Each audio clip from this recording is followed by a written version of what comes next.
What's the best bit about working for Wise Up? The team morale and camaraderie. Every day is different. We get to travel up and down all parts of the country. If you like the outdoors and prefer not to do a 9 to 5, definitely do it. It's a family. So everyone gets on really well, everyone's super nice and cheerful, and then that shows within the days that we run. Perfect. Super. Come join our friendly team for a job that's actually worth getting out of bed for with Wise Up Team Building. Hello and welcome to Meet Your Inspiration podcast with Mary and Rich. Here we're talking about inspiration, motivation and empowerment. Our guests are ordinary people who became extraordinary, and we're sharing their stories. We want to empower you to become the person you want to be. This morning we have two special guests, a husband and wife team running a business called Wise Up. And it's a real pleasure to welcome both Alex and Rich with us this morning. Great to see you both. Thank you guys for coming. Thank you. What is Wise Up Team Building? We are a team building company who specialise in working with schools, running big team building events for them and small, and our focus is on encouraging students to really develop the soft skills through outdoor activities so that they can build their confidence, build their self-esteem, learn about their personalities and become a better team member to hopefully help build their skills for a better future. Is that just team building obviously for this age range, or you just do team buildings for businesses? So we go all the way through. So we start with reception age, all the way through primary school. Then secondary school, we go right through until sixth form, colleges, universities, and then we do corporate team building as well. We have a separate company, Wise Up Events, that works with corporates. Yeah. How this start? Do you want to give us a little bit about you guys, background about you, and then we're going to go a bit more to business. Let Rich start. Yeah, so for me, when I was at school, I was never very great at school. I sort of struggled to engage in the classroom. I was always distracted. There's always something shiny. People say to me, something shiny out the window, and I'm off and I'm away. I'm still like that today. But yeah, I struggled to sort of speed between sort of four walls, sit still.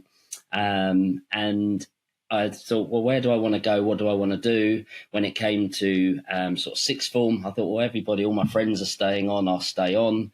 So I picked some subjects that I liked. Photography was one I was really into. Law I was interested in, so I decided to sort of do law and computer studies as well. And probably after about 2-3 months, I really found that I wasn't sort of enjoying it. I wasn't really sort of engaging.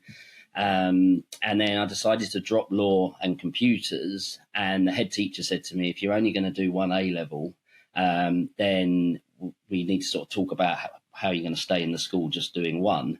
And at the school I was at, there was a separate unit for special educational needs students, a lot of them with autism. And she said, if you are willing to sort of help out in there, then I'll let you stay on at school and do the sort of one A-level that I was doing. So I went in and did some work with those young people, found it really rewarding. And she knew like my background outside of that. When I was 8, I'd started to sail. So I remember standing at the edge of the waters, that Buell Water Outdoor Centre there. And I was looking out and seeing all the boats sailing. And my granddad said to me at the time, oh, when you're old enough, I'll get you a lesson. And when I turned 8, he got me a lesson. And then I really got into my sailing. And then I used to sort of do lots of competitions, and I competed at quite a high level. I was in like the GB team sailing at one point in my teens. So this was all happening while I was at sort of school, and the head teacher knew that that's what I was sort of into and that's what I was very passionate about, and then got me helping out in the sort of special educational needs sort of unit that was separate to our school. And so I did that and got a real passion for it. And I think when I turned 16, I did my sailing instructor qualification. And then I started sort of teaching sailing, and that took me sort of all around the world. So yeah, I dropped out of school at 17. So you never finished the photography? Never finished the photography. Yeah. Didn't finish. Yeah. In the end, I just realised that I was really enjoying teaching the sailing. I'd enjoyed what I'd done working at the school.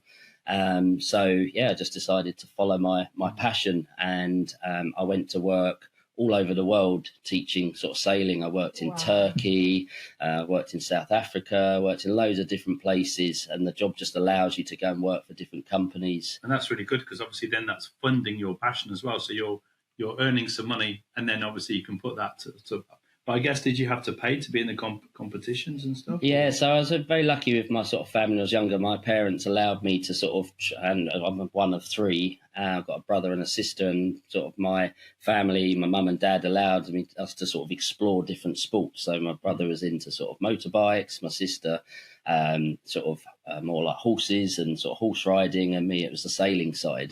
So it never came from sort of my dad. They were three separate sort of hobbies that all came from us, so they allowed us to sort of explore what we wanted to do and try that. How much this probably gave you? I know the schools are good, but imagine this being all around in different countries, different cultures, different people. How was about the languages? Was it just English? No, so I worked in way, Turkey, and I always like to learn a little bit of sort of the local language. So yeah, we were in. I worked in Turkey as a sailing instructor. Lots of other countries. Was it this like Egypt and summer time you go, because let's say if the summer is just the time they will do more sailing, or it's so it's for companies like Sunsail was one of them, where they take English guests out to a hotel out there, and then everything's put on for them. So they have like windsurfing, sailing, and they can just walk down to the beach and take boats out, and then we would sort of instruct them and give them sort of lessons and sort of supervise them and rescue them when they fall in and all those sort of things. So yeah, that was really good. And I travelled around, and then when I came back to the UK, obviously that was quite seasonal. Then I would sort of work for jobs for outdoor centres that were more through the winter. So I picked up lots of qualifications along the way. So I started as a sailing instructor, but then became a windsurf instructor, powerboat instructor, canoe instructor, kayak instructor, lots of different water sports, and that was where my passion was. And then I went to work for other outdoor centres that were more land-based. So I became like a climbing instructor, did my sort of walking qualification, mountain biking, orienteering, archery, bushcraft. The list goes on. You know, I had a folder at the time that you'd be flicking through to keep all your qualifications up to date. And so that's where sort of my passion for it started. And then I was working at an outdoor centre as the chief instructor, actually Buell Water, which is where my journey started from at the beginning, where I stood on the shore looking at whereabouts is that? So Buell's over near Lamberhurst in Kent. Okay. It's a big reservoir, and so I started there standing on the water looking at the boats, and then I came full circle to actually sort of teaching there, and then becoming the chief instructor at that outdoor centre. And that's where I met Alex. Alex came down for a job from Scotland, and Alex can tell you a bit more about where you. So probably quite a different start. Like, I was more academic at school. I sort of went through. I enjoyed it. I did quite well in all my subjects. I went to school in Scotland, so a different types of exams, but I did quite well through them. I always wanted to be a lawyer. Like, that's what I wanted to do from quite young. At least at some time, you both chose the same. And I think throughout school, I sort of always, I did my Duke of Edinburgh Award all the way through. I really enjoyed that. When, from probably late primary school, I used to be part of a walking club with my mum, and we'd go up the Munros and stuff in Scotland. So we did those types of things, but I wouldn't say we were necessarily a real outdoorsy type family. And then when I was 17, unfortunately my mum got really ill, and she passed away just before I finished school. So then I had a place at university to go and do law, and I decided I was going to defer that for a year to just go and do something that I enjoyed. So as part of my Duke of Edinburgh, I had completed a week's residential at an outdoor centre, the Loch Head Centre up in Scotland, and they did like a volunteer scheme where you could go and you could learn all the different qualifications. You could be out on the water sailing, climbing, hill walking, everything like that. So I deferred my place at university. I went to Loch Head for a year, and I learned so much about all the different activities that were ran there, and I suppose a lot about myself at the time as well. And I did go on to go to university. I started it. I lasted 3 months, and after a very long day in the library, I think I'd spent sort of 12 hours in the library one day, and I was just sitting thinking, why am I doing this? I want to be outside. I want to be sailing, like it's windy. Why am I not sailing? So I came home at Christmas and I didn't go back. I decided it just wasn't for me. So I went back to the sort of outdoors. I went back to Loch Oilhead. I then, I suppose a bit similar to Rich, it took me all over the world as well. I went and worked in the Caribbean, teaching sailing. I worked in Turkey. I ended up doing a ski season in the French Alps. And then eventually I ended up going down to Buell in Kent as a senior instructor. As you do, from the Caribbean to the shores of Kent. Yeah. And then we met, and I think probably for me, like throughout all of it and all the teaching and meeting lots of different people, when you're doing the seasons, particularly abroad, when people are on holiday, and you'd always get asked the question, well, when are you going to get a real job? I was like, well, this is my real job. I work, it pays me. It's my real job. We used to come up with sort of crazy jobs that we did on the sideline just to sort of get their attention. So, say, well, I'm the guy that counts the seeds on the sesame seeds on the buns at McDonald's. Really? What? That somebody does that job? Control. So that you'd always get asked sort of what you do in the winter and things like that. So it's always been a really interesting job. You get to meet lots of different people. And I think what's really, I've sort of noticed about all the different activities that we've taught is the sort of social skills and I suppose the personal development that people get out of doing those activities. So yes, you're teaching them the hard skill of learning to sail, but they're maybe overcoming a fear, they're maybe having a belief in themselves that they can do something that they never thought that they would be able to do, or they're maybe seeing their children achieve something that they never thought they'd see their children achieve, or thought they wouldn't be able to do because they're too young to sail a boat at 8 years old, but actually they're taking it out, they're turning around, the parents can't even do that. So I think, and you're like a sponge at that age as well, aren't you? So the ability to absorb information and learn quickly.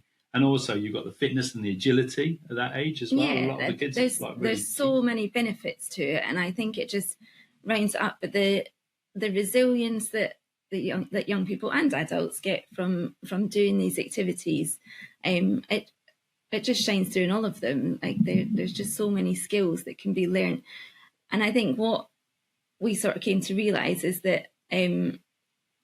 Like with the team, throughout all those activities, they've got the hard skills, but then you've got the team building aspect of it as well, which gets often overlooked in outdoor centres because you've got all the exciting, let's go climbing or abseiling and mountain biking and sailing. But team building is one of I'm a bit of a geek about it, hence I've been part of the company, but it's, it just brings out so many positives, and it allows people to take a really deep look at themselves and the other people in their teams, and I suppose that's where we sort of found a bit of a link. It's something that really the practical, because it's a practical application of team building, isn't it? A lot of people talk about teamwork within a business and in an office environment, but actually there's less communication. Whereas if you're doing practical things like sailing, there's a group of people on a boat, not just a single sailor, but everyone's got to work together, because if you don't turn around, you don't move forward. Or someone falls in. Exactly. Everyone's got to look out for each other, and you've got to be watching everything you're doing, haven't you? So 100%. It's critical. And I think what's really nice about that is that they're working together, they're learning, and they don't even realise. So then what we really like to do is pull all of that out of those activities afterwards and feed it back to them, so they would say, well, do you realise you've actually just done this and you've just done that, and go a bit deeper with it. So it also brings together two people that maybe weren't able to communicate or even talking to one another, doesn't it? How often does that happen? Like in businesses, you might have two directors that they work in the same team, but they they're not quite together. But Always. you put them on the boat, Yeah. and they've got to work together. But if the one goes, well, I'm doing it this way, no, I'm doing it my way. Well, the boat doesn't move, and you've got no progress. I can say from personal experience, long time ago, I was working in a business where they did a team building, which was a bit more like outdoor, let's say, different activities. I remember something that we needed to do, like skiing. But we were absolutely a mixture from different fields of the business. People that I know by name or by face, but I never talk to them. My fear initially was because you always want to be with people that it was one of the best days in my life, but I can't see, and why I'm talking and referring to that, because I can't see this type of team building happening nowadays in lots of businesses. You will tell us a bit more about it, but and it was basically we've been outdoor doing different activities, spread in 4 or 5 teams, mixture from top level to absolutely down level. I was with people I never knew, but at the end of the day, we had a lovely barbecue all together. Honestly, this day changed so much, all the relations in the whole team, that after that, it was totally different level from Monday. You go to work and you know that guy is different. You always refer to the moments, but because we needed to build different things over there to cross a lake or whatever. So of course, fall down, why is not working? But exactly this type of skills that we all underestimate that they're important, they came, and I never ever after that experience or heard people doing that much. So you will tell us a bit more. That's exact those things you've described of what we sort of do on a day-to-day basis. So just to take you from sort of, that's our sort of journey ourselves. And then we met, like we said, working at the same job. And then we were constantly hearing from teachers that were coming out saying, such a great experience. The young people are having a brilliant time here, but we're travelling out from London on the coach. It's taken us 2 hours to get here, 2 hours to get back. There's lots of sort of paperwork and logistics. The coaches are getting really expensive. And we sort of thought, well, why is nobody taking these activities sort of into a school? Obviously, you can't take a lake and sailing, but the team building activities, which actually Alex was saying we're very passionate about, developing soft skills through these sort of team building activities. We're like, why is nobody taking these into the schools and using their school site? I mean, most schools have a huge playing field or at least a playground or a tennis court or big sports halls and gyms. So why is nobody taking these activities in and offering a service where they're like outreach to the schools? So we thought, well, why don't we try and sort of offer this type of service? So we've got a few schools that we knew well locally, and we said to them, look, we will run a free team building day for your students. In return, all we want is a testimonial and some photos and some video from it. And they were like, yeah, that's brilliant. That'd be great. We ran the days. This was 14 years ago when we set the company up. We ran the days. We cobbled together a few bits of equipment, didn't we? Some old sailing ropes that we had, a few planks of wood, like you mentioned, a few crates so that they could, cross a river and those sort of things. Put it all into the back of a van and went out and ran our first sort of 3 days.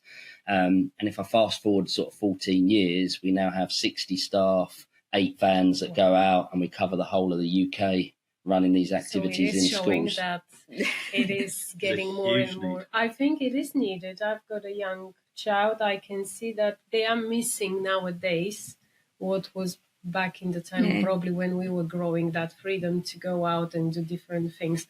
Now it's a bit more ways. The parent need to be involved, logistic, as you said, to take them somewhere. And if they've got the opportunity to have these things at school and to experience it, because if you don't experience what is sailing, you wouldn't ever know, isn't it? No, or exactly. anything else that you... Yeah, and I think even just getting outside and doing something that's not in 4 walls, people learn in so many different ways. And the school system is very sort of set up for one style of learning. And I think what we do, it enables students that maybe aren't as academic and struggle a little bit with that learning style to come outside, and they achieve so much just in a day with us by seeing that they're a really good leader, or they're really good at problem solving, or they're really good at communicating with their team, or they're really good at making sure that everyone is okay in the team and they're getting along and they're looking after one another. I mean, there's a shocking statistic that I think that's 75% of young people are spending less time outdoors each day than prison inmates. Wow. So they're spending This less. is shocking. They're spending less than an hour outside a day, which is especially when you think about the summer. They finish school at 3-4 o'clock maximum. They've got You've 3-4 hours at least of light. So and they and that's through multiple things. Maybe they don't have the access. It might be that that they don't have parents that can take them to suitable outdoor spaces. It can be safety concern. There's lots of different reasons for that, but it's a massive decline from what it was. Most of the time it's screens, because they'd rather be in front of the PlayStation, Xbox, those type of things, instead of actually climbing a tree like we did in our youth and just picking up some sticks and running it along a gate and whatever we got up to. We had to make our own fun. Whereas nowadays it's so easy, it's so accessible just to put on a tablet or a screen or a computer game. When you go to schools, is it like happening for a day, or it's usually they've got a team building, or I don't know, is it called team building for them, or what is called Wise Up Day on Saturday? It's happening on a day of school. So they'll do it as part of the. We get used for lots of different reasons. So a lot of the time will be used as a sort of reward day or an enrichment day to sort of enrich their standard school curriculum. Some schools book us for one day, some do multiple days where they'll do different activities. They'll maybe do team building on one day, bushcraft on another. We do a sort of enterprise themed day, which is based on the apprentice program, where they get to design and bring a product to market. So there's lots of different ways that schools use us. We get used a lot for transition days when students are transitioning from primary into secondary school, and again from secondary into sixth form.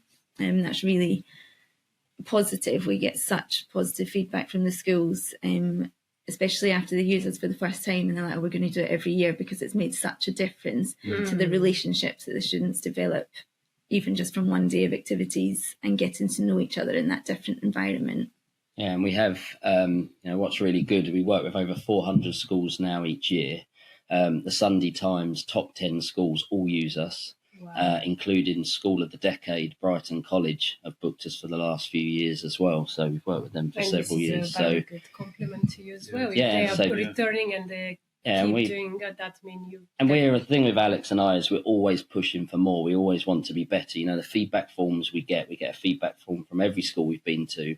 They're always really positive. They're saying how great our team were, how well they saw the students in a different light. They might have had one person that in the classroom, they're really struggling. They're a nightmare in the classroom, and then they've come outside to these activities and they're at the front, they're leading, and the teachers are blown away. And it sometimes is really good just for the staff at the school to see these young people in a different light. And then when they go back into the classroom, they get treated a bit differently, because they think, okay, maybe the way we're trying to teach them isn't the way that they respond. And they learn this. As a teacher, you learn this at university, you learn this throughout your career. But sometimes, the way the education system's set up is that it's between four walls. You're using, books and stuff up on the screen on the wall. And our if you're ethos, not good with that, you're out of the box. Yeah, and our ethos is get them outside, get them out in fresh air, get them exercising, and let's focus on hands-on and focus on soft skills. So what we actually do with our activities is they do the fun team building, say like using the planks of wood like the skis or crossing the river. And then what we do, which is very different to any other activity company out there, is we then review them on the soft skills. So we say to them, well, how well did you plan on that activity? How well did you communicate with each other? Did you stay motivated throughout it? What was your resilience like? Did you sort of complete the task? You were set a task. Did you sort of, with the resilience, did you just sort of have one go and then go, oh, we can't do this and give up? Or did you keep going until you completed the challenge? So we look at that, and they get scored on those areas. And then what we do is we top and tail our days. So we start with a presentation at the start of the day where we talk about what the day's about, what they're going to be doing, but more importantly, what these key skills mean. What is planning? What is communication? What is working together? And we break it apart a little bit more, talk about how they're going to be scored. And then at the end of the day, which is the really important part for us, is we get them all back together. We talk about what they were really good at. We talk about where they could improve, but more importantly, we talk about how they can take that away from the day with us and then link that back into school and beyond. So if we're working with sixth form, we talk about where you're going to be getting jobs soon. How can you apply what you've learned with us, and how can you take these soft skills away and actually implement them? Escape to luxury at Hempstead House Hotel and Spa, an elegant country house hotel in Bapchild, near Sittingbourne, Kent. Relax with indulgent spa treatments. Dine in style with exquisite cuisine. Perfect for getaways, weddings and events. Experience luxury in the heart of Kent. Book your stay today. Be the first to discover Kent's best events all in one free app. What's On in Kent is a new and rapidly growing app where you can find days out information, places to eat, festivals, concerts, markets, and much more around you. Just with few clicks on your phone or computer, you can stay updated with real-time info and explore events across Kent. Don't even think twice. Just download. It's free. Very, very vital for all of them and for us. On your entrepreneurial journey, did you get any help? Because to start business and to jump in that journey, how did it go? So when we started, Rich was a bit younger, so so he qualified for was it Young Entrepreneurs? Yeah, so there's a Kent Entrepreneurs. I don't know if you've heard of it, but there's like a group that's set up to sort of help young entrepreneurs. And we because we were working for Kent County Council at the time, we sort of knew about that. And I mean, it was just a very small grant. I think it was a couple of £100. They didn't have a big pot of money, and it went out between a lot of different people. But for us, it allowed us to run those first few days for free for those schools. Okay. So what we said is, some of the people that our friends worked for us for free, a couple of extra people we brought in, we sort of paid them with that money. And we did a bit of sort of marketing with that. So we were able to get like a pop-up banner made and a few, I think our first flyers were made. So I think we got like £300 from them. But that was it. Apart from that, we've had no other sort of grants. We've never borrowed money with the business. It's all been just reinvested. Everything we've earned, we've put back in and just sort of grown it to where it is. Both of you didn't have any other jobs, anything else going on? Just both. So we were both working at the outdoor centre, and we got the business set up. We did the first few. Then I went to work for the business, and Alex stayed working at the outdoor centre. And then I think, I don't know, was it 6 months or within 6 months, I said, Alex, I need some help. We're really busy. So we both went all in. So within sort of 6 months. So I think I always say, and I talk to a lot of young people about business and things, and I always say is if you can set something up as a sideline to start with, it's a great way to do it. So if you've got a job, it's nice to have the security. And what a lot of people do is they don't want to put in the effort and the hard work, but you finish your job at 5, say, then we were going home in the evening and we were creating a website. We were building all the equipment. I remember in our the flat we had at the time that we rented, I had bits of wood hanging up that I was painting with some dust sheets on the floor. We'd work till midnight every night. And then on our days off, we were going and running events for Wise Up, and then working full time. The other side, until it obviously started to kick off and to take more. So I think that's a good way to set up a business. A lot of people always get the advice is, just jump in, quit your job, go and do it. If you don't give it everything, then you're not committed. But I'm a big believer in actually have the security of a job, and there's many hours in the day, and actually put in the graft, work hard.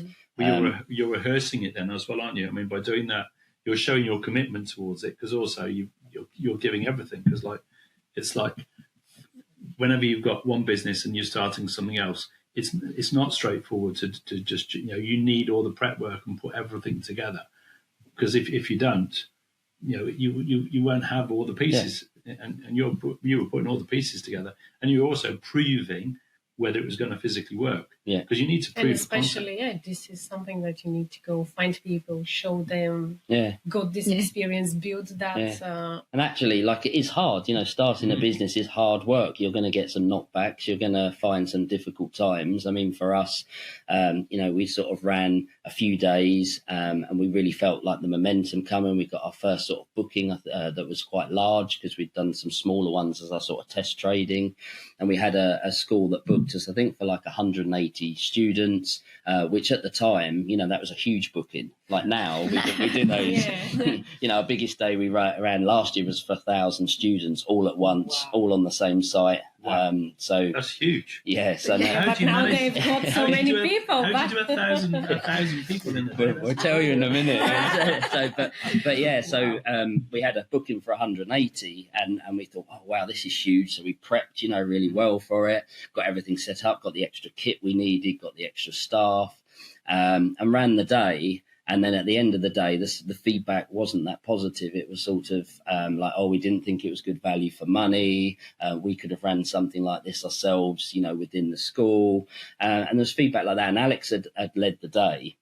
And you sort of felt, well, I mean, say how you felt. Yeah, I mean, I felt pretty defeated by it. I sort of thought, oh, well, maybe what we're doing is not good enough. Like, maybe we should just sort of call it a day and throw the towel in. And I've decided, my entrepreneurial side was like, no, F them, we know we're good. We haven't just set this business up after doing this for 6 months. We've been doing it our whole life. I've been teaching since I was 16. Alex has been doing it a long time. We know we're good and we know what we offer is good. And I think they were angling for, a bit of money back. And I said, no, we delivered what we said we were going to deliver. And we ran a good day. We believe it was a good day. We came away from it and said, look, how can we make it better? Because we don't want that sort of feedback again. So we went and improved some things and added in some extra training for our staff and took on board that. And like here we are today, sort of 14 years on, still going with 60 staff and glowing feedback. So I get that you are the person who is always pushing and believing. You are a bit like, obviously, I don't want to say but I am thinking all these successful entrepreneurs, they've got something crazy in themselves that nothing can stop them. Is that your mind and you? Because not everybody got that. And I think it's a very, very important ingredient in the success. Did you have lots of people around you when you start that to tell you why you're doing that, or there are lots of other you options? always get. Did you had lots of that? And what is percentage-wise the people who support you? Did you have people who were like, yeah, go do it, we can help? Or how was that? And what was the implement of this to your decisions? So I think in answer to sort of your question, Alex and I work so well together because I am very driven. I'm looking very much into the future of where we're going next. I'm already thinking, right, we're going to take the company global, how we can scale it and that side of things. But I'm not a completer finisher. Like, I know that. I'm pretty sure if I got diagnosed, I'd be diagnosed with ADHD. I've never sort of been, but everyone that knows me says I'm definitely sort of on the spectrum there. And Alex is a completer finisher. So we complement each other really, really well. I come up with these crazy ideas, start something off, and then I go, there you go, Alex, you can finish that off. And I think that's been a huge success for the business because Alex is very thorough. She'll make sure everything's done, everything's finished. And I think had I done the business alone, I'd have had all these great ideas, but they would have probably never come to anything or never got finished. So I think that's why we complement each other so well. And I think on the flip side of that, Rich is much more of the risk taker. Like, I want everything to be just so and right before anything happens. So I probably wouldn't have got anywhere without it. How do you feel with that? Obviously, him being the risk taker, and because it is about you, it's not just like a business, you as well a family. Obviously, his decisions and whatever happen, it will impact the family. But how did you overcome that? And I think with Rich, it is always like a sort of calculated risk. Okay. I wouldn't say, although there's some sort of crazy ideas. They're not. They're usually a bit. Quite Well, the way a lot of my thought brain behind works them. is it works very, very fast. And I've already thought of the idea, thought about the 5 things that could go wrong with it, and then the 5 things I would do to fix those things if it goes wrong. So the way my brain works, which I know isn't completely normal, is when I'm driving down the road, I've already thought someone might pull out of there, even though there's not a car there. And when someone does, I've already thought there's nothing coming the other way. I can swerve onto the other side of the road and go round. So my brain is working very, very fast. And so I think, like Alex says, is I think of these crazy ideas, but I've already thought through what the pitfalls are, what would work, what if this went wrong, what would I do, and yeah. Interesting example, I think, that you told me about when we met a few weeks ago, and you said that you decided to buy a fire engine. Yeah. And Alex is like, there's a house on fire. I literally pulled up in it at our house and leant out the window and said, "Hi," and she said, "Where did you get that?" I was like, "I bought it." She was like, "What do you mean you bought it?" I was like, "Yeah, I bought it," because we had a corporate booking where they wanted to run a team building day, but they said, "Look, we've done all of the stuff before, like the chocolate making, the clay pigeon shooting, the quad biking. We want something completely different. We don't mind sort of paying for it, but we want to sort of." And the thing with corporate, they're always trying to one up each other. If there's other companies in their area, so they wanted something completely bespoke. And my friend is a firefighter at Gatwick, and I had this crazy idea. We could do a fire. He was like, "Yeah, I'll help you do it. We can do this and that." And we came up with these ideas. I said, "Right, I need a fire engine." So found one online. We went off. It was actually at the old Top Gear test track, where they have to have an on-site, fire station. So we went there. I was like, "Yeah," I just bought it, transferred the guy the money, and then obviously I haven't got a HGV license, so my friend has. So he jumped in and we drove it back. And you didn't know anything about it? Oh no, I was like, okay, we've got a fire engine now. We better put some stuff together to run this corporate day. Yeah. So very much the way I work is it's like I will sell something or have the idea, and then I'll be like, "Right, Alex, we've got to do make it happen." And Alex's way of thinking will be, "Well, I want to come up with the idea, we create the day, we get everything, we test it, we trial it, and then we sell it." And I think that's why we complement each other so well, because if either of us had set up a business, Alex would still be planning it. Yeah. And if I set it up, I'd have so many ideas, it would have never happened. So No, that's great. And do you have anyone, I don't know, have you got now, or did you have before any kind of mentors or people who inspire you to do the things? Or not really? Not really. Like when we set up, we just sort of did it ourselves. We didn't really have each other was the inspiration. Yeah, I think we just would bounce stuff off each other, so. And we had a few friends that sort of helped us from the start in terms of coming and helping us run the days. But no one on the sort of business side so much with like the ideas and in terms of finance, because when a business is started, as you said, it's not an easy journey. How did you just let everything to develop on its own, or you start to ask questions somewhere, or you reach to some people to give you some advices? I think we just sort of learned as we went, really. I think we grew quite organically, so we didn't really market, we didn't really promote ourselves. We just kept getting recommended, and I think we did an interview, didn't we, when we won an award a few years ago, and they came out to interview us for it, and they said, had to look at all our figures, didn't they? They wanted to look at all of our accounts. From sort of this turnover, and it's tripled your turnover like year on year. Like, and they said, "What did you do?" We said nothing, and then we left our jobs. Like that's all. Yeah, and he said, "Is that all you did? You just left your job?" But that's exactly, isn't it? I mean, if you turn around to most companies and said, "Right, your goal is to triple your turnover every year," I mean, like they wouldn't know how to do it. If a company grows by 10 or 15% a year, that's seen as good growth. Yeah. And when we started really looking at, and because like Alex said, it's been so organic, it was only last year we started looking at our figures and like what we'd spent on different things. And for marketing, the most we ever spent on marketing was 1% of our turnover. Which is because for incredible. you, this is important, and that's the biggest feedback, obviously, for you and review, that people just word of mouth is called. And what you find with teachers, advertised. teachers know teachers within their friend circle. Teachers are married to teachers, and normally at different schools, and teachers move from school to school quite regularly.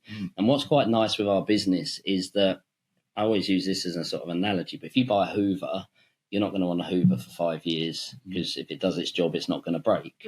With us, the year 7s come in on their transition day, and then next year they move up to year 8, and the new year 7s come in. So we have repeat business from those schools year after year after year. So our big belief is if we just keep doing what we do really, really well, then the schools will just keep coming back. Because why would they look elsewhere? Some of our schools have been with us from when we started. 14 years we've had schools with us. And like you said, the development for the children, at each step, it doesn't matter what age you are. I know years ago when I was an apprentice, we did every year, we did like an attitudes course, which was like sort of a mixture of maybe presenting, putting together projects, but also activities. And the activity things were always, every year, and it developed a next stage and the next stage, and you were doing more and more advanced things. And the team building in that was so valuable. And I think the core skills you get from that are just incredible. And, the other thing I think with children as well, it's like young children are far more adventurous and expressive, because you haven't got your peers around you when you're like maybe at infant school aren't sort of looking to try and trip you up. They're all like, wow, and everyone's excited. But by the time you're a teenager, everyone's like becoming a bit more reserved, and everyone around them is like sort of feeling less confident. And there's not so many. The confident ones really stand out and become like little leaders within a group. And obviously, I'm sure you probably see that in your training courses. Yeah, and I think over the last 10 years, there's been a definite sort of change, I would say. Speaking broadly, but there is definitely a sort of fear of failing within a lot of young people now. They don't want to be seen to get something wrong. There's no resilience at all. Because everything's, and I think that's definitely due to how instant everything has become, the instant gratification from social media, from gaming, from online shopping. It's just, they want something, they can get it. They want information, they Google it, or chat GPT. It's all about that dopamine hit, isn't it? It's like you go on social media and instantly you're, excited, you see something, it gives you that hit, that dopamine hit. Again, when we were younger, we used to have to go out, do something like build a den, spend 3 hours building it to get that dopamine hit at the end of it and go, wow, look what I've created. Now I'm going to sit in it for a bit.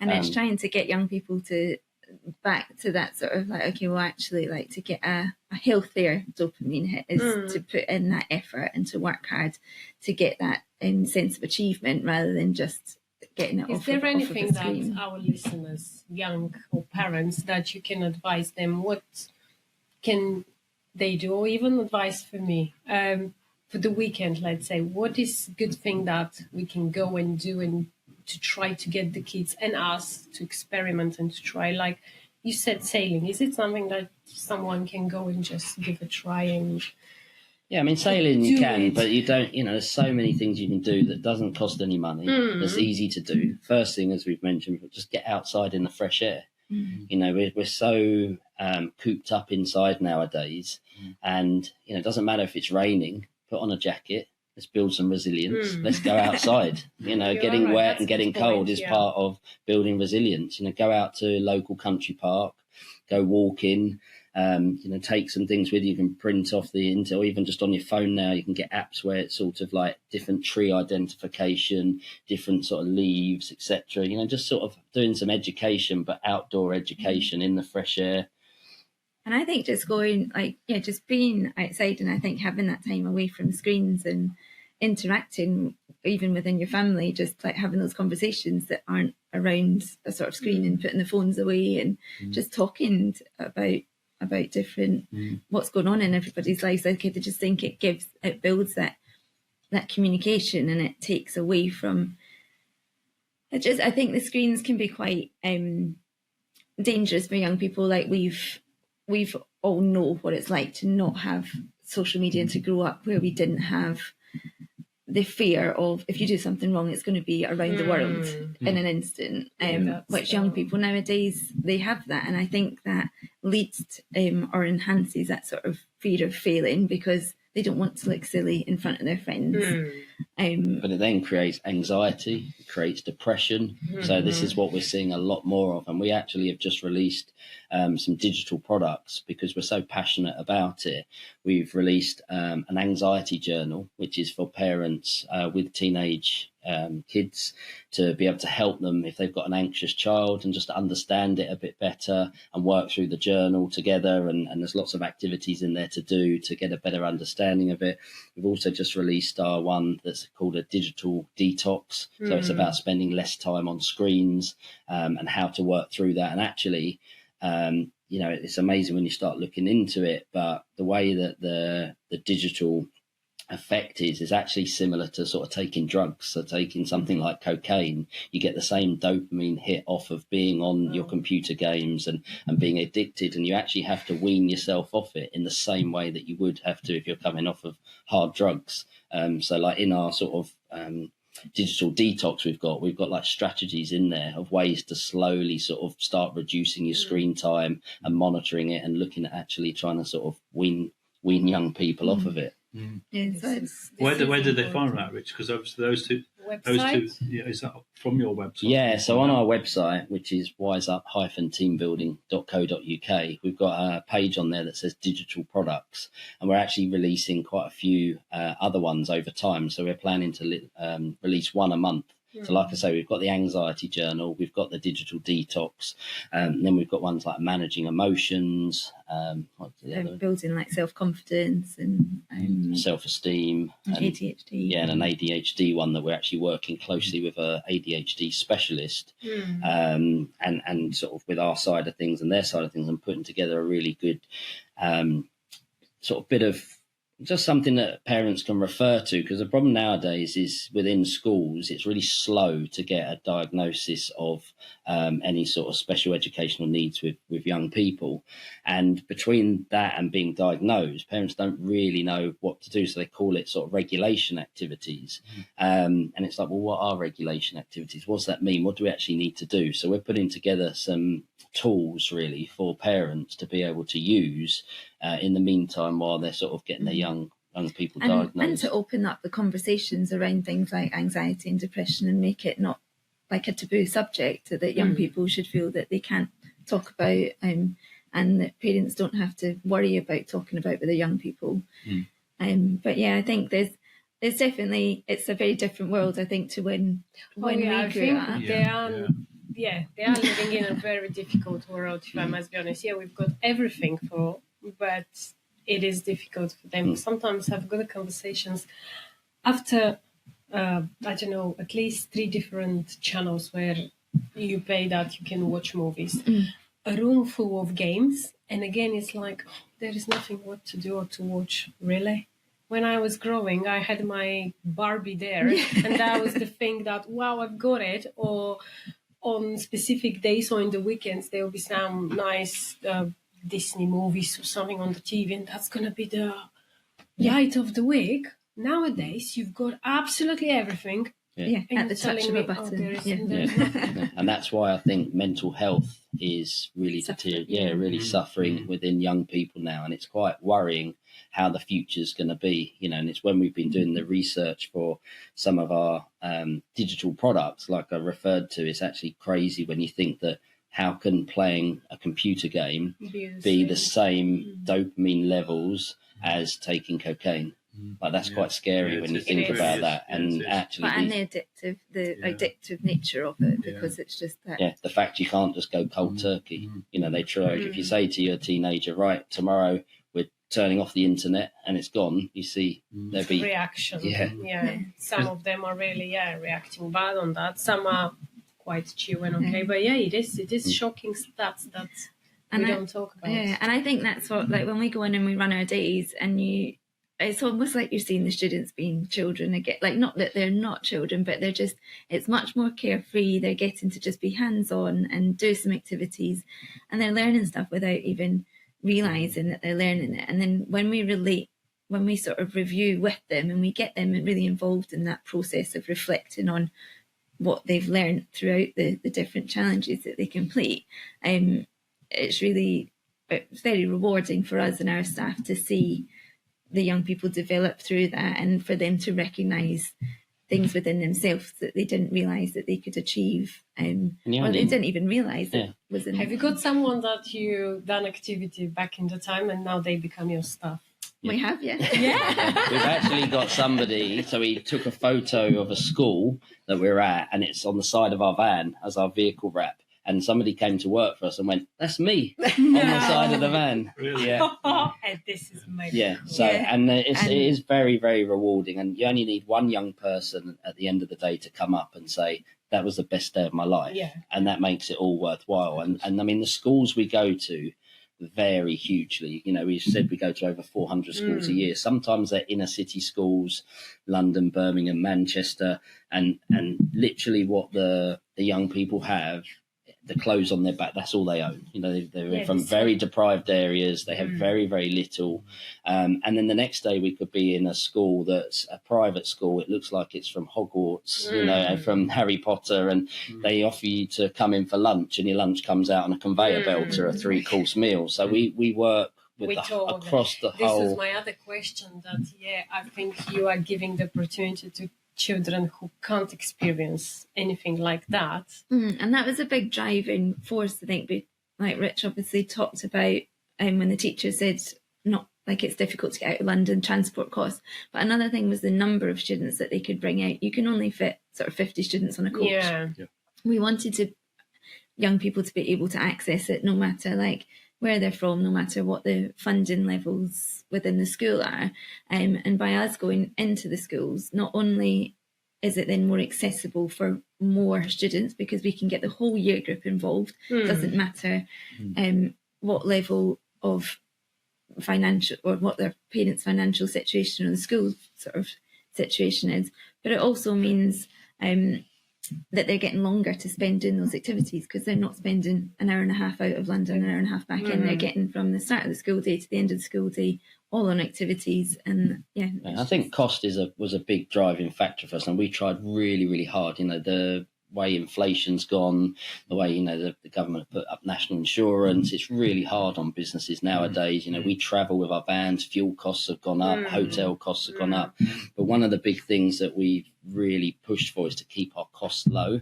So we run our activity days from £10 a head for a whole day or a day of activities on different activities that we do. Think £10, I mean, it's a Burger King nowadays, you know, go and get something. So, and we still have schools that can't afford it.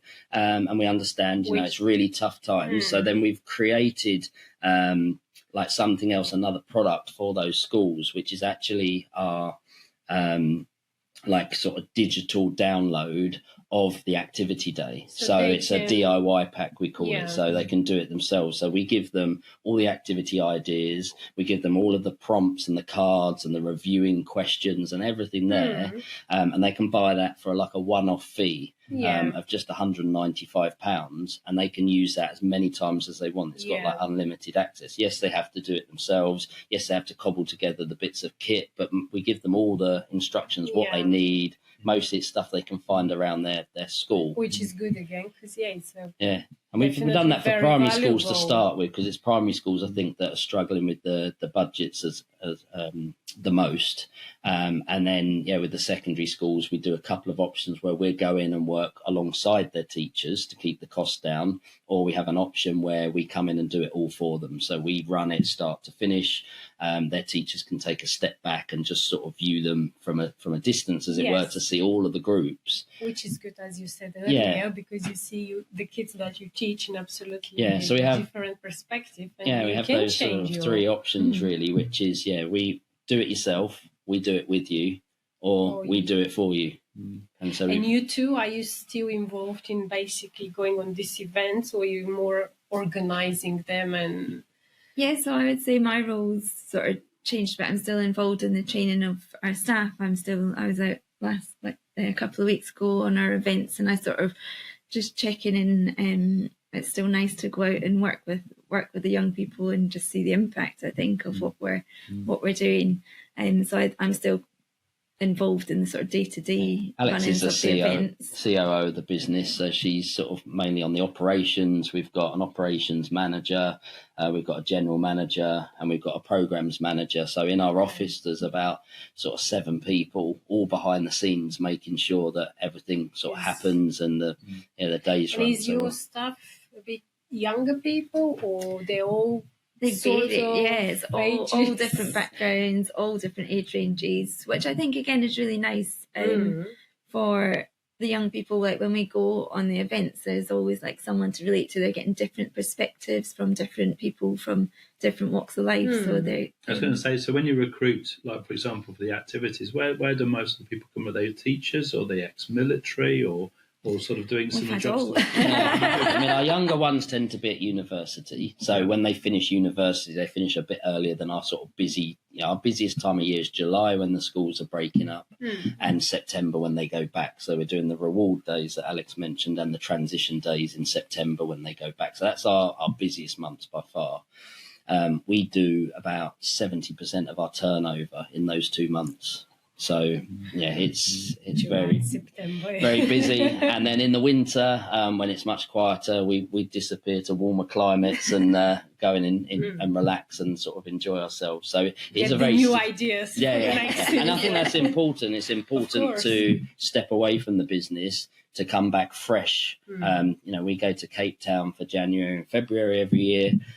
We've done that for the last 10 years plus. Longer. Yeah, longer than 10 years. And for us, it's really important because you go away, we switch off, and then when we come back, we're full of new ideas. But then the business has continued to go on because the whole team, the rest of the team, so we're still running our days. There's still days going on, but it's much smaller scale. We haven't got sort of 8 vans out every day.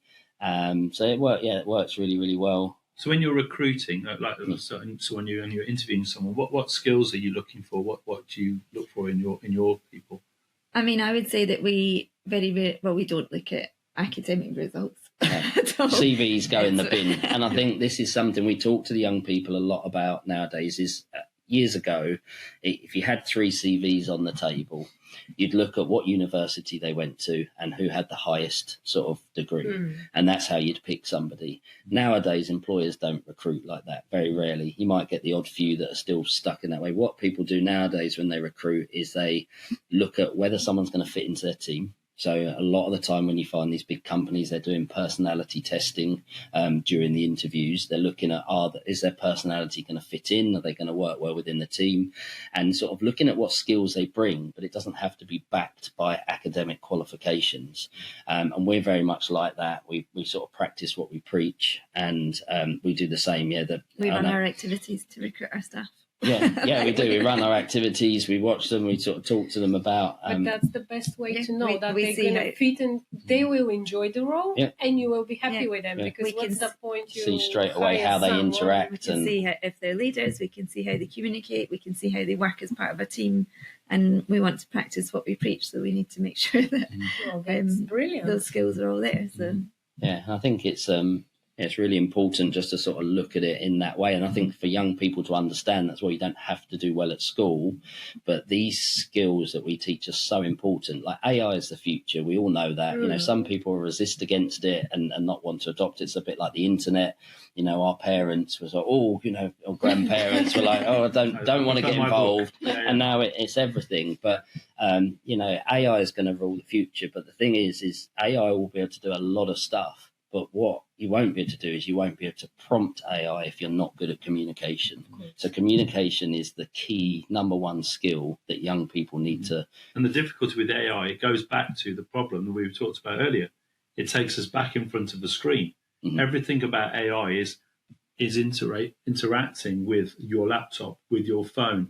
And again, we're sort of like relying on that. And we're missing the core skills for communication. And for activity and doing things. And that's, again, the practical application of what you guys are doing is changing the generations for the future. by giving them practical skills back. And that's the problem, isn't it? People can't have face-to-face conversations anymore. I mean, we see it all the time, and some of us are probably guilty of it as well, that you send someone a WhatsApp message and you're sat in the same room or same building as them. Instead of get up, get out your seat and go and have a conversation face-to-face with them. I mentioned that a few times here, but it's constantly happening with my teenager. Yeah. We are living from in a upstairs, house, messaging and you. someone living on our street that they need to meet in 5 minutes. Just give him a call. I know I message him. Stop with these messages. Give him a call, and I'm obviously calling them.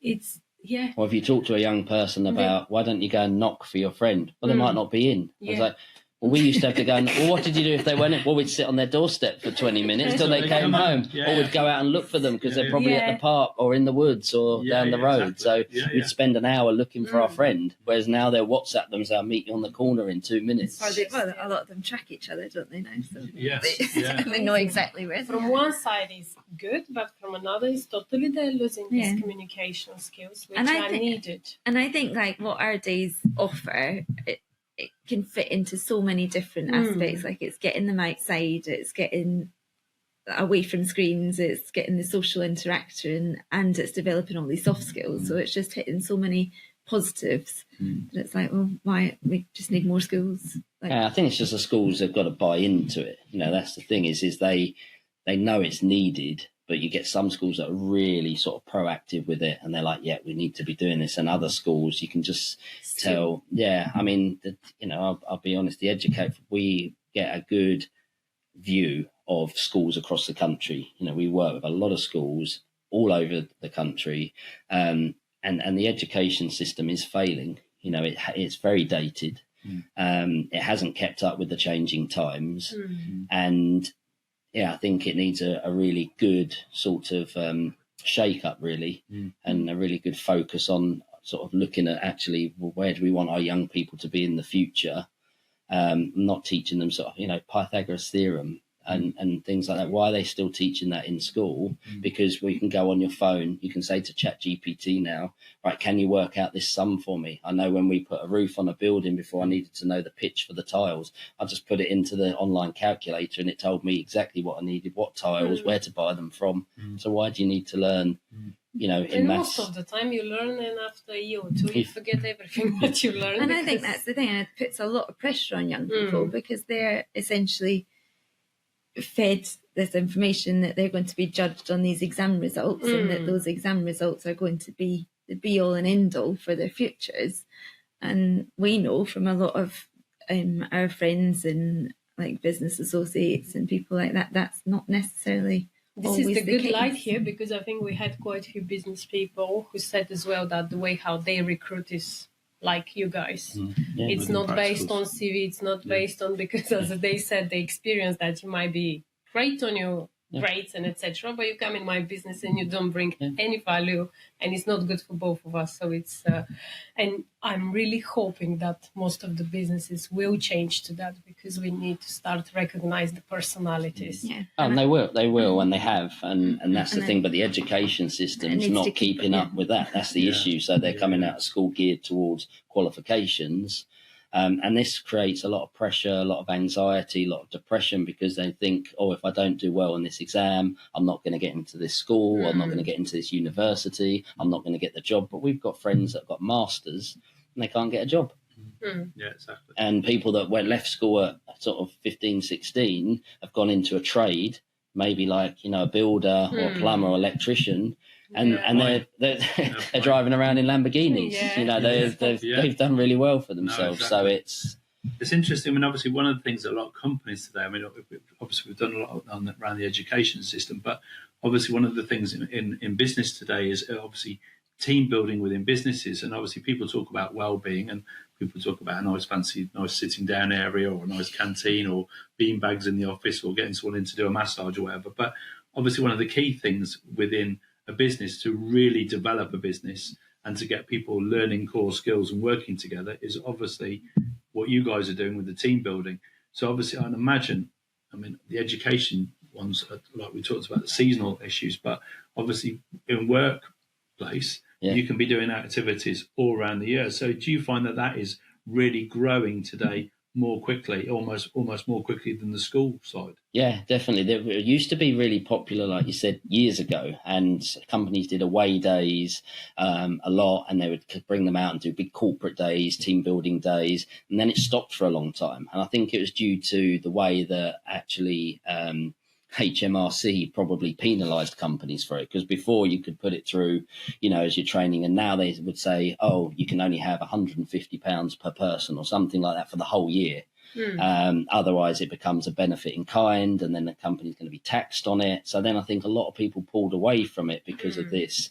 But I see now that it's coming back round sort of full circle, and more companies are actually like, well, even if it costs us a bit of money, we see the value in running these sort of events and these sort of team building activities. And it's definitely getting more popular again. I mean, we've worked with some big companies over the years. We've worked with some directors from Barclays Bank. We've worked with more sort of local companies, big sort of apple picking sort of factories in Kent and things like that, where they've sent out big teams where we've worked with like 200 people, and smaller teams where they've sent out their 5-6 directors that they want to sort of work more, sort of effectively together as a team. And we just hone in on the communication and the sort of planning side of things. So yeah, with our corporate stuff, it's a separate side of us. So Wise Up Team Building is our schools, and Wise Up Events is our corporate side of things. So we've got a separate sort of website for that, which is aimed, and we can go in and work from every level, from just sort of a fun reward day for the staff, right up to sort of, like say, working with directors and looking at sort of strategic planning and sort of managing time effectively and all sorts of other. Yeah, and I think it's really, with the corporate side of things, it's more about them having that better working environment and developing the relationships within their team, because it can be, in a work environment, it can be very focused on results and figures, and is everybody just doing their job. But I think for everybody to perform better in their job, they need to want to be there, and they want One to. of my favorite things is that I'm always saying, because I'm a full-time person working, I'm spending more time with my colleagues rather than with my family. So if you don't feel okay, if you don't know them well and you don't work together well, everything's falling down. So it's very, very important to have that. Creating a culture, company culture, is really important, and that's something we're sort of really pro, sort of pushing when we're running our sort of team building training days. Is like, let's create a good company culture, and it flows down through the company, and then everybody's happy, and then you want to work for a company where you feel valued and you feel respected. If you feel like you're just a number, and if you leave, they're going to replace you the next day, you'll be out the door at 5 to 5 and gone. The thing is, you learn so much more about the people around you in activity work, don't you? And I think it really does bring people together, and it breaks down all the barriers, because like some people, like their weaknesses are hidden by their knowledge, but once you put the practical skills together and you actually sort of start interacting with each other in different ways, all of a sudden the communication level changes between one and the other, and they really do become joined up. And that is one of the biggest strengths, I think, in the team building. Yeah, and it's really interesting as well, because I think whenever you're in a company, you've always got a different power dynamic depending on people's positions within that company. But you put them in a completely different environment where none of them know what they're doing. Like a fire engine with things on the fire. And that was quite interesting, because we took their director and their MD, and we said, right, you're going to be a casualty on the floor and you can't speak. So the way we ran that day is we spent the morning where we trained half of them on the fire appliance, so rolling out the hoses, connecting it, spray patterns. We had all the uniforms, the helmets, gloves, boots, everything. And what we did is put them in the back of it, drove around the car park, and then they had to get out and do some sort of test drills. And we also hired an ambulance for the day. And so we trained the other half of their company on first aid and scenarios and emergency sort of techniques. And then what we did is went in for a nice lunch, and then they just finished up lunch, and we rang the fire bell. They all had to come down the stairs, put on all the uniform, half jumped in the fire appliance, half jumped in the fire in the ambulance. blues and twos on round this sort of hotel car park. And as they came round the corner, we'd set fire to 2 or 3 big metal bins, 4 casualties on the floor, all sort of acting students in for the day with different wounds and blood here and there and everything. But the director was one of the guys on the floor. So the rest of the team they were running back to the forward. They had no direction. They were all over the place. They got it. The fires put out in the end and everybody rescued, but it was just carnage. And it was great because we were able to debrief that in a way where they had a brilliant day. And we're like, well, who was second in command? When your director's taken out of the game, who was calling the shots? No one stepped up because no one had been trained or given that responsibility. And obviously nobody didn't have the personality to be a leader, because this is a moment as well where you might be surprised. Someone, let's say the receptionist, like suddenly became the person who will be like, this is, I think, the secret and the really nice things you can find out, especially on situation. And that's for us, it's a brilliant day, a brilliant activity. Everyone has a great time. But for us, the bit we really enjoy is that last hour at the end of the day where it all gets pulled together and you talk about, okay, well, what have you learned from this experience? And how is it going to be taken forward into either school on the school team building days or into the workplace on the corporate days? And it is like you say, they might be on that day and the director suddenly sees somebody shine that they would never have thought of promoting before, but suddenly they see a quality in them and think, well, actually, that person would be really suited for a new role that I've got coming up. Exactly. And they might have just been overlooked if it had just been on paper. Exactly. It really does broaden the horizons, doesn't it? And opens the mind to really who has got what really good skills within a business. Yeah. And do you really know people you work with? You chat to them on a surface level day to day. What did you do at the weekend? Or what did you do with your family, or etc.? But do you know what they're really into, what their skills are, what their hobbies are, what they actually, we try and do that with our staff. And now they've got them bringing in sewing machines because they love sewing. Those blindfolds we use for our activities, they've got 200 of them to do now. So they're going to, but we, and also what their fears are as well. I think it's good for, within a work environment, I think it's good for staff to see their directors vulnerable because they're scared of water or heights or something like that. It's really, I think it makes you human side. It levels the playing field. 100%.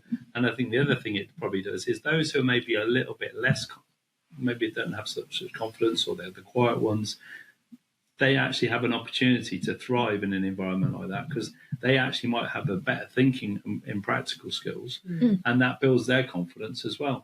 And it really does bring it up, doesn't it? And they generally do. We see it all the time with corporate and with schools. You get the ones that dive in, and they're your sort of ones that like to be in charge and leading and calling the shots, but they rush everything and don't necessarily think it through. Telling everyone what to do, but they don't have any idea. And the one that step back at the back of the group, very quiet, doesn't say anything. They're analysing it all, the analytical one, and they're going, and then they say, I think you should put this piece of wood here. No one listens to them. And then again, I think you should do it. No one. Then after 2-3 times, they don't say anymore because they haven't been heard. And then when we debrief it at the end, we say, well, actually, Sue at the back here had the answer 2 minutes into the activity, but nobody listened to her. And then had you encouraged that and said, okay, Sue, what's your idea? Share it with the group. You'd have solved this within 5 minutes. We've stopped you after an hour and you still haven't completed it. The bridge isn't built and you're not going across the water. You're going to get wet. Hope you can all swim well. No, brilliant. Perfect. Fantastic.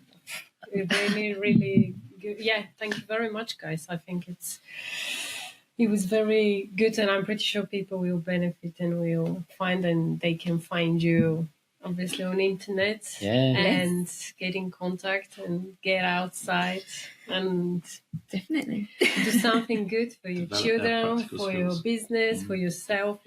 For everyone. Thank you for your time and thank you for having wishing us. you all the best. Tell us later on, we can have another one to see how it's going with the global idea. But, all the other crazy ideas that we come up with. So love that. Crazy ideas. We need to have that. We are scared. This is actually, just before we finish, I remember when we met one of our guests, the episode 13. Yes. David, Yes. he mentioned the same thing, that when we are young, most of us, we are the creative and we want to do the things and we are not scared from the work. But as much as we grow, we start to think that nothing is possible, where you, Richard, kept that thoughts. That Yeah, I think do it's, everything, as you which get is older, it's brilliant. natural. You look at your parents, grandparents, everyone becomes a bit more risk averse. You like to stay in your comfort zone. And we always sort of talk about that is if you're in your comfort zone, you're not really developing. You need to be outside that, but not so far out of it that you actually then fall apart. So it's a small area that you need to operate in to be driving forward. But I think it's very easy just to drop back into your comfort zone and do what you know every day, be in a routine and stuff. And I think everyone needs to just push themselves that little bit more out of that comfort zone. And if you feel a little bit unsure, a little bit anxious, then that's a good place to be. That's the place. Love it. That's the advice. So if you guys want to push yourselves and to expand your opportunity, then please do contact Rich and Alex from Wise Up, and I'm sure you'll be feeling much more strengthened and growing really quickly. We'll put all the links to them below. We hope you found today really interesting and helpful. If you are watching us on YouTube, please do subscribe to the channel. Please do give us a like. If you're watching or listening on Spotify or Apple Podcasts, we hope you've really enjoyed it, and please give us a follow. And we look forward to sharing some more stories very soon. Thank you both, Alex and Rich, for coming today. Thank you very much. And we'll be back. Thank you for having us. Thanks a lot. All the best. Bye. Bye-bye. Bye.